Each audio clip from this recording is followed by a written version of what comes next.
হঠাৎ বিশ্বনবী দেখলেন আকাশের সূর্যের আলো ক্ষীণ হতে শুরু করেছে, কমতে শুরু করেছে। তিনি খেয়াল করে দেখলেন এর কারণ সাইয়েদনা জিব্রাইল বিশাল ফেরেশতাদের বহন নিয়ে পৃথিবীতে নেমে আসছেন। পড়েন সুবহানাল্লাহ।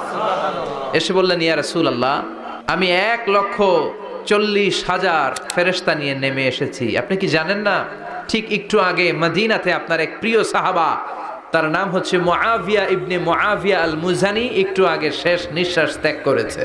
বিশ্বনবী বললেন, ইন্না লিল্লাহি ওয়া ইন্না ইলাইহি রাজিউন। সাইয়েদনা জিব্রাইল বললেন, ও নবী, আপনি কি আপনার প্রাণের সাহাবীর জন্য গায়েবানা জানাজা পড়বেন না?